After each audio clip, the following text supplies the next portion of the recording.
આ શું કર્યું તમે? ભાગી કેમ ના ગયા? મેં એ જ કર્યું જે તમે શોધન માટે કર્યું.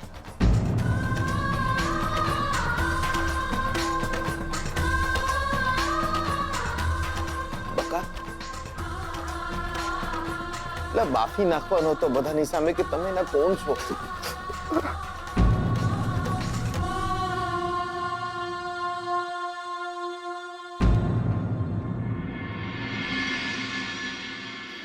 તમે કોણ છો મારા? એ કહો મને. જીગર આત્મારામ પટેલ, તમારો ભાઈબંધ.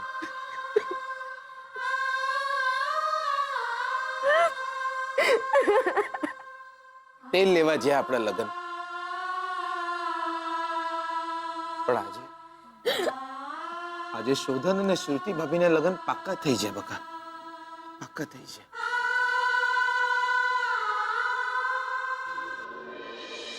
એક વાત કહું તમને, બહુ પ્રેમ કરે છે તમને બધા, બહુ પ્રેમ કરે છે.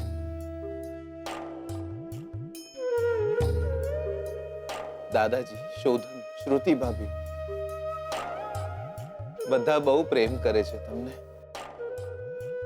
પણ મારાથી ઓછો.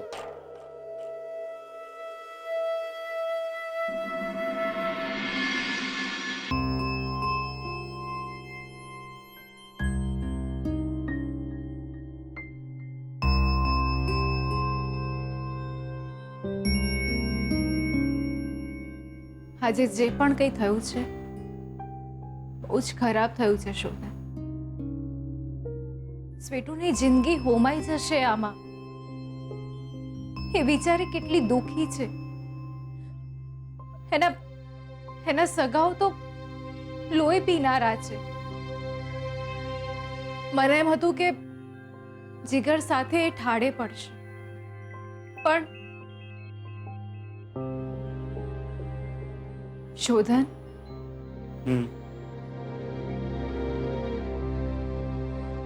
પણ મને આજે એક વાત ના સમજાવી.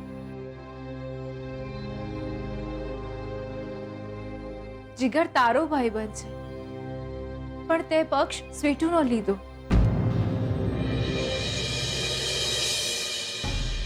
શ્રુતિ, પણ સારું લાગ્યું મને. આવા સમયમાં છોકરીઓ બદનામ થઈ જતી હોય છે અને છોકરાઓ આ વાત છટકી જતા હોય છે. આવા સમય તે સ્વીટુનો પક્ષ લીધો, એને સાથ આપ્યો, એ માટે થેન્ક યુ. આમ જોવા જઈએ તો જીગર તારો ભાઈબંધ છે અને સ્વીટુ તારા ઘરે કામ કરે છે. એ પછી આ ઘરમાં ક્યારે એમને નોકર સમજવામાં નથી આવ્યા. જાણું છું હું, પણ આવા સમયે પારકા પોતાના છતાં થઈ જતા હોય છે. પારકા તો બેમાંથી કોઈ જ નહોતા.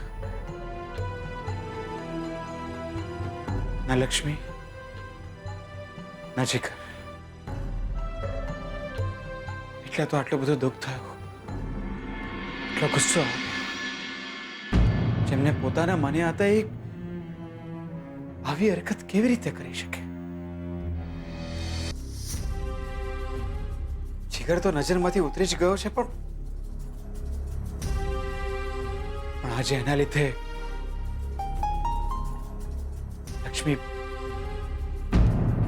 પણ આજે એક વાત ના સમજાય મને. જીગરની આવી હરકત પછી પણ લક્ષ્મીએ જીગરનો સાથ કેમ આપ્યો?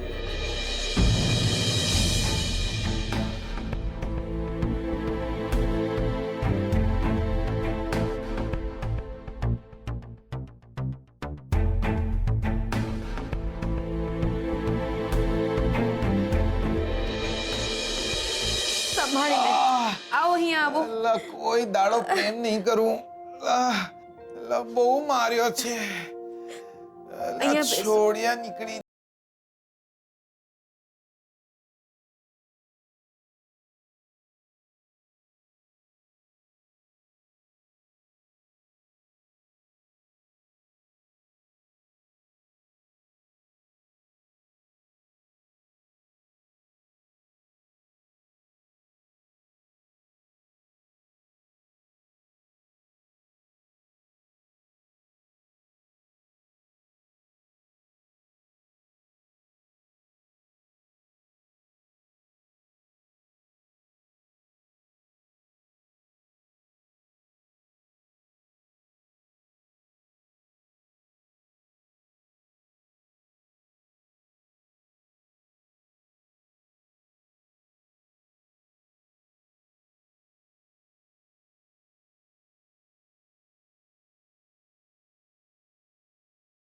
ચાલ્યા કેમ ન ગયા બહુ જ દૂર?